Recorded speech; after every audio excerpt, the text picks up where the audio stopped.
Looking to improve your fitness business while keeping your bottom line in good shape? Let the Gym Administrator help you achieve those goals. With their powerful team of fitness industry professionals at the ready, the Gym Administrator covers a wide range of industry-related products and services that will help you build your business and increase profits. The Gym Administrator works with reliable industry suppliers and vendors that place a heavy emphasis on service, just the way you remember it. Give them a call at 914-494-1066 or visit them on the web at thegymadministrator.com as well as all social media platforms. The Gym Administrator, all your fitness needs under one roof. Scan the barcode at the bottom of the screen to get started today. Yes, sir. I want to thank you for joining us. Quick question before we start off. Are you actively trying to become the oldest active pro wrestler in the history of the world? As far as I know, I am the oldest active wrestler. Now, some of the things I've seen on the internet, what I've said, he's been gone away, he's making a comeback, he's been semi-retired, but I have never stopped in these almost 50 years of wrestling. I've been going almost every weekend through all these years. And I was on the road with WCW, WWF, and all these other independent companies, and just traveling. All over. Now I still go to New York. I come to your place. Rhode Island, I was not too long ago. Kentucky, the Ohio area, and we go up there frequently. So it's the Japan, Middle East. I've been around quite a while.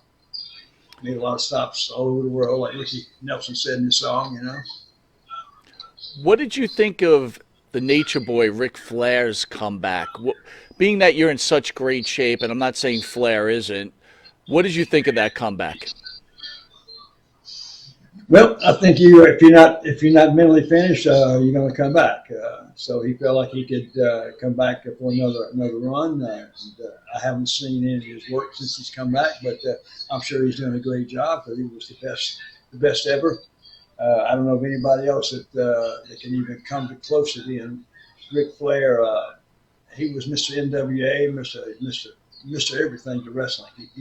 He's one that brought wrestling up to the point where he is today. I think he and a few other guys, like Mr. Wrestling #2, and Ole Anderson, his brother, and a few other guys. But Flair is the man. He'll always be the man. Me, I admire him, and all the other boys admire him greatly. He used to go run hour matches every night in all the different territories. I mean, he was a wrestler.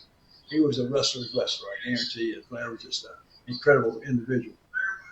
How many I times never partied with him. I never partied with him, but I couldn't keep up with him in that. But I could keep up with him in the ring. Well, I was going to ask you, how many times did you get a chance to square off against Flair in the squared circle? Well, it's kind of a funny story. Dusty Rhodes wanted me to do a little something I didn't want to do, so he put me with Flair in a TV match, and he was trying to actually kill me off in a way, but he was commentating, and but that match kind of put me over. It got my career over, I think. It was a great match. We never even spoke a word. We just went out and worked, and just followed one. He just followed me like a glove, and it was a great match. It's on your phone now, and people. I don't know how many million views it's had, but it's one of my. I think it's one of my sacred. I don't know whether sacred would be the word, but it's one of my favorite matches. I think of all time. One of the matches I really. Because I really respect him so highly that I was able to be able to work with him. I'm just really proud of it. You mentioned Dusty Rhodes. How did you like working for Dusty as a booker? Dusty was probably the smartest guy. He and one other guy, probably the smartest guys ever in the wrestling business, I think. He was over from the day he started to the day he died. He was over. He was such a talker, maybe not a great athlete, but such a great talker in the ring. But he made wrestling. He brought wrestling a long ways through the years, from Tampa all through the continent, USA, and around the world actually. But he was a great entertainer. I think not a great wrestler, but a great entertainer. And he was over. Everybody loved him, and he was such a full of life kind of guy, and get funky like a monkey and all the other things he used to say. And he was just in his work in the ring, man. He worked with all the greats. Couldn't go wrong working with Harley Race, working with Terry Funk, working with all those great guys. And man, he had the cream of the crop of the guys he worked with because he was a boss man. But we always got along well until one day I didn't want to do something, and I kind of left. That was probably my biggest mistake in my career. Are you able to share what you didn't want to do? Sir? Are you? Well, I had some, no, I wanted to. No, it was something he wanted to do on for TV, but I was in Hawaii working with The Rock and his family, and not The Rock, but Rock was the kid at the time, but working with Rocky Johnson and that group. And we had a big thing, a lot of things going in Hawaii, and the TV goes real strong in Hawaii from the TBS does. So it was something he wanted me to do. I didn't want to do it, so I walked out that morning. Like I said, I probably should have went in and done it anyway.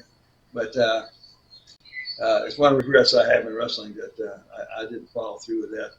Probably cost me some of my career down the road because he never would talk to me again. Wow. But he was commentating that match with Flair just to try to put me down a little bit, but actually got me over. So thank God for small favors, I guess. So, Chic, I'm just a fan, obviously.